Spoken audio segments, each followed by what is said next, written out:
Hello, I'm Dr. Suman Prinjha. I'm a qualitative researcher at the University of Oxford and a psychotherapist. My research over the last 20 years has focused on patients' experiences of a range of health issues. This includes women's experiences of breast screening and breast cancer.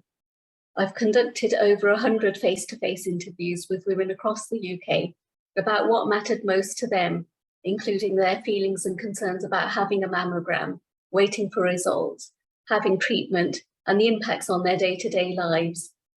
Video and audio clips from these interviews are available on Health Talk, which is an award-winning website about people's personal experiences of over 100 different conditions. This includes people's experiences of screening and various cancers.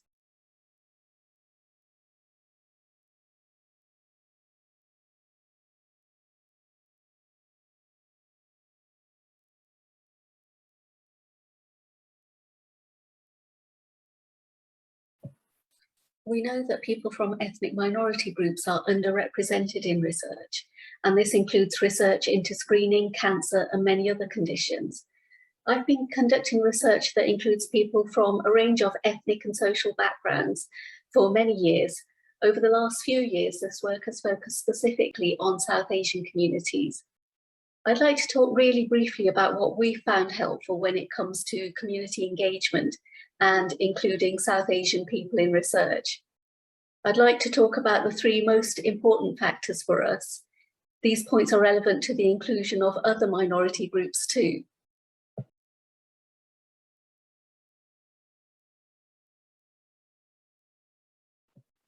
The first point that has been helpful in terms of including diverse communities in our research has been working with a diverse team. This includes researchers and patient and community partners with different kinds of knowledge, skills, and strengths working together. Our recent work involved conducting focus groups and workshops with over 100 participants, adult men and women from Indian, Bangladeshi, and Pakistani communities. Having a team of people from different South Asian communities meant that between us, we could communicate in the languages spoken by all our participants. This was also important in terms of building relationships and rapport. We conducted focus groups and workshops in Punjabi, Urdu, Sylheti, Bengali, Hindi, Gujarati, and in English. As well as language, cultural awareness was also important.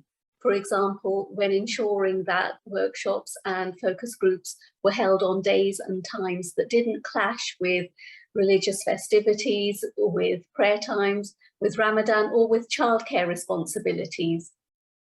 Familiarity with cultural norms helped when making decisions about whether to have men only, women only, or mixed focus groups, and when devising the topic guides and prompting during discussions. We discuss this in much more detail in our paper, co-authored with patient and community partners.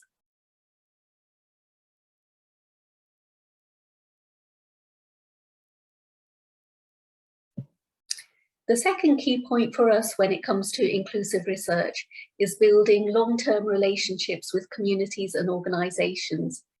Researchers sometimes say that recruiting people from diverse groups is challenging. What's worked well for us is building relationships, rapport, and trust with relevant organizations and people over many years.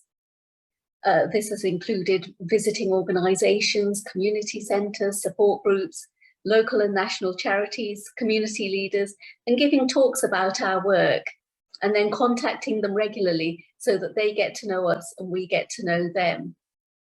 Our community and patient partners have been working with local groups for over 10 years. This has helped in terms of designing our studies together, recruiting participants, analysing the discussions, co-authoring papers, and then sharing our findings with our communities.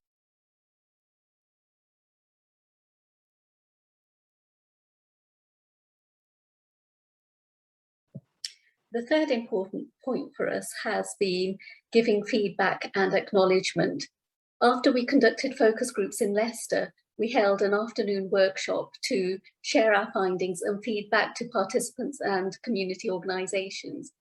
We also asked them about their views on what we should conduct research on and submitted a grant application based on their feedback.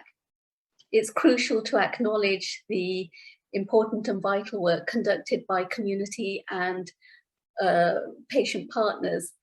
This includes working together beyond conducting focus groups and workshops or interviews.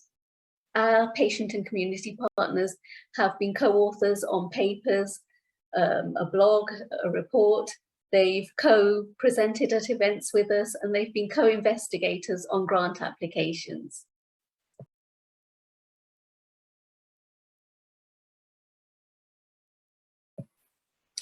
We started working together several years ago and have continued building on our research together. It's important to acknowledge the skills that patient and community partners bring and the impacts that they make. It's an evolving relationship in which we learn from one another.